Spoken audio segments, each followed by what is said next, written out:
Hello everyone, I am from built it better. आज हम करेंगे चैप्टर 9 डेजर्ट एनिमल। ये सेकंड पार्ट है। फर्स्ट पार्ट की भी वीडियो मैंने डाल दी है, तो प्लीज़ ज़रूर देखना। अब आज हम करेंगे पार्ट 2। तो ये हनी शकल बुक का है। चलिए स्टार्ट करते हैं। पहले हमने पार्ट इसके जो 3 पॉइंट्स थे वो क्लियर कर लिए थे। आज हम 4 से स्टार्ट करेंगे। चलिए स्टार्ट करते हैं। Mongoose like to hunt together. जो नेवले होते हैं वो साथ में ही शिकार करना पसंद करते हैं, but they always keep a look out for dangerous predators near by. लेकिन आसपास के जो शिकारियों को लगातार वो देखते रहते हैं, उन पर नज़र लगाए रखते हैं।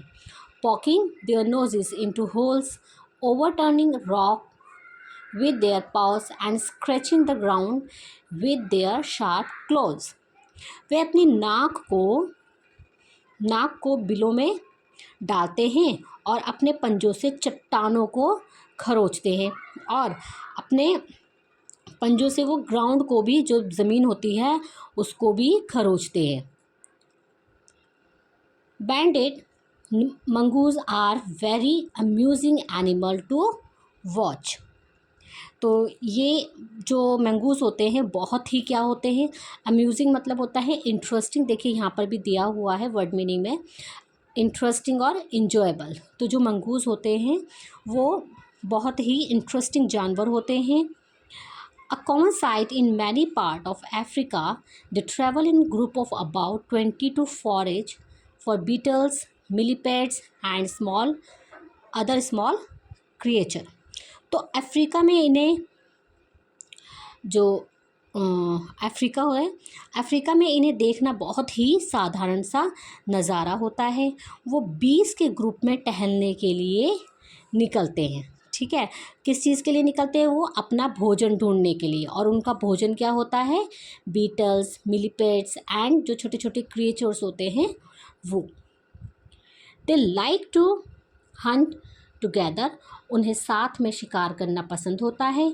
Keeping in touch whenever they go out of sight behind rocks और bushes by twittering and calling. तो संपर्क में रहते हुए भी वे भी जब भी वे नज़रों से, मतलब कि जब वो साथ में चलते हैं और बाय चांस वो कभी कहीं अलग हो गए हैं, तो या चट्टानों के पीछे चले गए, झाड़ियों पे चले गए, तो चहचहा कर या पुकार कर एक दूसरे के संपर्क में वो, एक दूसरे के टच में वो आते हैं। मतलब अगर गुम हो गए हैं, कहीं पर खो गए हैं, तो वो चहचहा कर या पुकार कर एक दूसरे को बुलाते हैं। Always on look out for danger. तो वे खतरों से हमेशा अलर्ट रहते हैं, सतर्क रहते हैं। अब उनको खतरा किससे होता है? Hawk, eagle and large snake से। They warn one another with a special alarm call if they spot anything suspicious. तो एक स्पेशल पुकार से एक दूसरे को वो अलर्ट रखते हैं। मतलब उनकी एक स्पेशल आवाज़ होती है, अलार्म, उसी को ही बोला गया अलार्म क्लॉक। एक स्पेशल आवाज़ होती है। अगर उन्हें कोई भी संदर्भ मिलता है या कुछ खतरा फील होता है, तो वो एक स्पेशल पुकार से एक दूसरे को अलर्ट रखते हैं।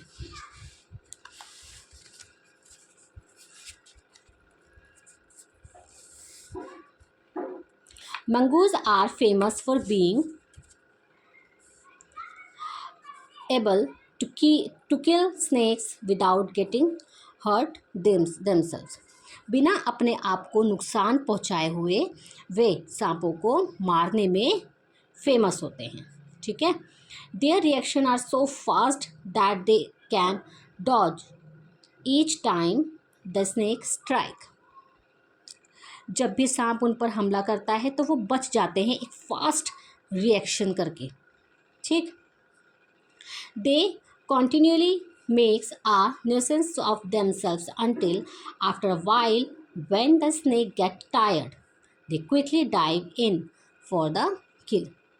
जब तक सांप थक नहीं जाता वे उसे लगातार परेशान करते हैं।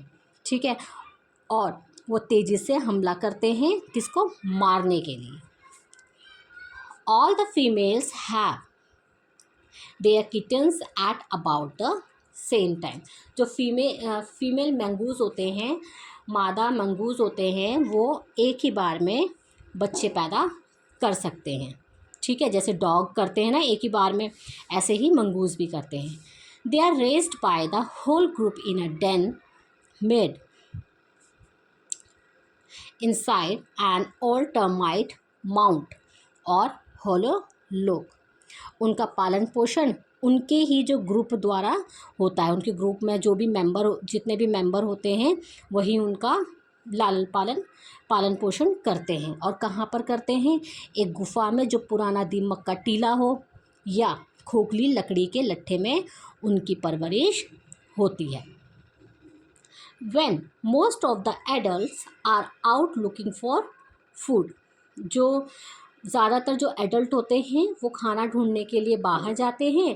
1 or 2 may stay behind to stand guard until the other return for the night। और जो नर मंगूस होते हैं वो क्या करते हैं, वो उन्हें जो बच्चे वगैरह अंदर होते हैं उनको सुरक्षा देने के लिए वो बाहर रुक जाते हैं। ठीक, जब तक कि रात में एडल्ट मंगूस वापस ना आ जाए तब तक वो बाहर ही सुरक्षा कर्मियों की तरह रहते हैं। तो ये थी मंगूस के बारे में बात। अब आते हैं नेक्स्ट एनिमल, देखते हैं क्या है। Another animal which lives in the desert is the camel. तो अब अगला जानवर जो कि रेगिस्तान में रहता है वो कौन है? ऊँट है। Camels were first domesticated by people many thousand of years ago.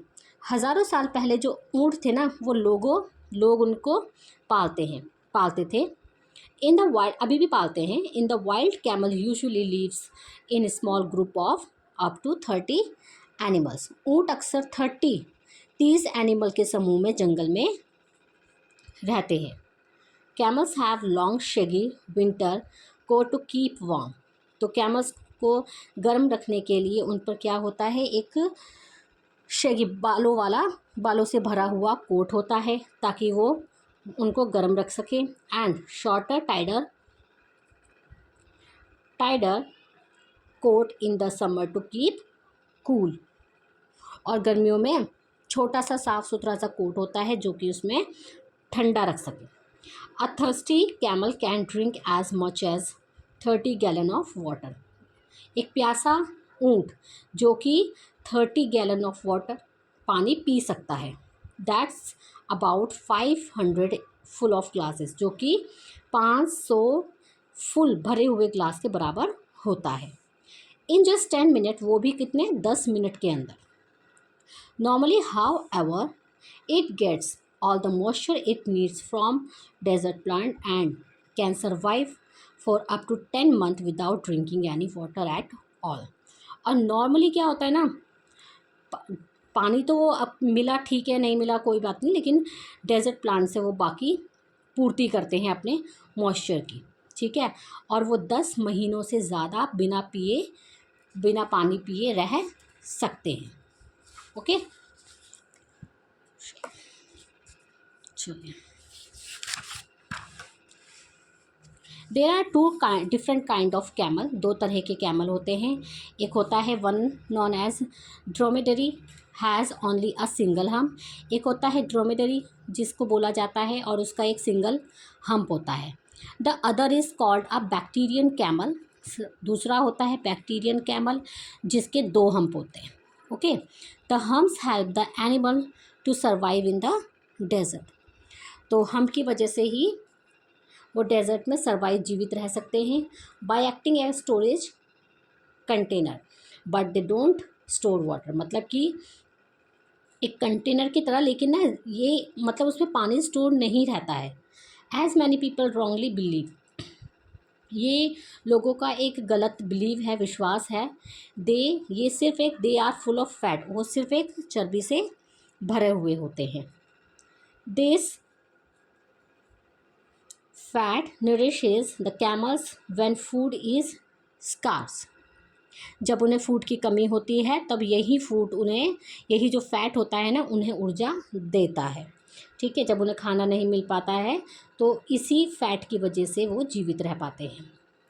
If they have nothing to eat for several day, फिर उनको कई दिनों से अगर उनके पास कुछ खाने के को नहीं है, और if they their humps shrink as the fat is, तो जो हम का जो फैट होता है उसको यूज़ करके वो अपनी पूर्ति करते हैं, लेकिन हम क्या होता है बाद में सिकुड़ जाता है, श्रिंक हो जाता है। There are many other ways in which camels are adapted to desert life.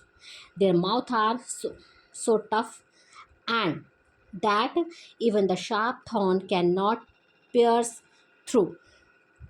अब ऐसे बहुत से तरीके हैं जिसमें ऊँट को अनुकूलित होते हैं, और उनका मुंह इतना हार्ड होता है ना कि अगर उस पर कोई तेज कांटा भी चुभ जाए तो उनको पेन नहीं होगा। ठीक है, मतलब चुभ ही नहीं सकता, इतना हार्ड उनका माउथ होता है।